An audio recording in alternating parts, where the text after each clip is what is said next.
আমাদের দেশে হবে সেই ছেলে কবে, কথায় না বড় হয়ে কাজে বড় হবে।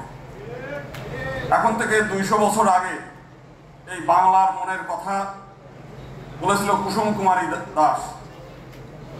200 বছর পরে বাংলার যে আশা আকাঙ্ক্ষা, সেই আশা আকাঙ্ক্ষা প্রতিফলন ঘটিয়েছে জামাতে ইসলাম।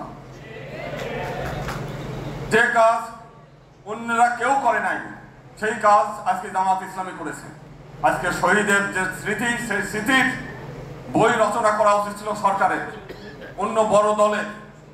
তাদের পাশে দাঁড়ানোর কথা ছিল অন্যান্যদের, কিন্তু সেই কাজটা তারা করে নাই। শুধু তাই না, বাংলাদেশে যদি অসাম্প্রদায়িকতার নামে, সেকুলারিজমের নামে বহু ভণ্ডামি দেখেছি, কিন্তু বাস্তবতা হচ্ছে জামাত ইসলাম যে কার্যক্রম করেছে তার কাজ প্রমাণ করে যে একমাত্র বাংলাদেশ জামাত ইসলামই বাংলাদেশের একমাত্র অসাম্প্রদায়িক দল, সেটা তারা প্রমাণ করেছে। শুধু আজকে না, অতীতে আমরা দেখেছি বাংলাদেশের উত্তরবঙ্গে হিন্দু তীর্থযাত্রীরা জলে ডুবে মারা গেছে। তাদেরকে আমরা জানার আগেই তারা তাদেরকে সাহায্যের হাত বাড়িয়ে দিয়েছে, তাদেরকে সেই ব্যবস্থা করেছে। আজকে আমাদের এই দেশে রাজনীতির কথা শুনলে মানুষের মধ্যে এই করে যে রাজনীতি করেন না। বাংলাদেশের মানুষ সেবক চায় এবং জামাত ইসলামী জনগণের সেবক হিসেবে সেই কাজগুলো করছে। প্রচলিত ধারা যে রাজনীতি, সেই রাজনীতি মানুষ এখন চায় না।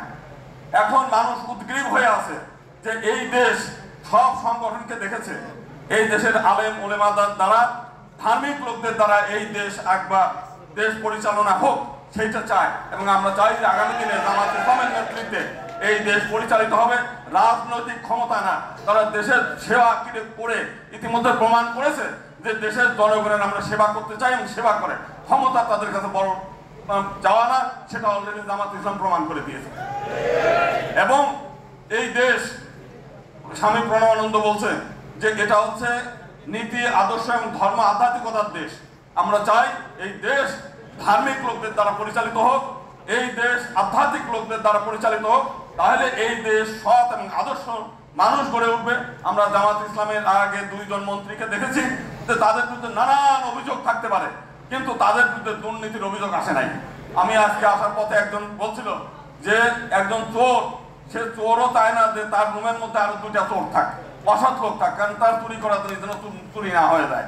তো সেই কারণে বাংলাদেশের প্রতিটি মানুষ তাই যে একটা সৎ আদর্শ এবং সৃষ্টিকর্তার আইন দ্বারা এই দেশ পরিচালিত হবে, সেটা চায় এবং আমরা সেই দিনের অপেক্ষায় আছি।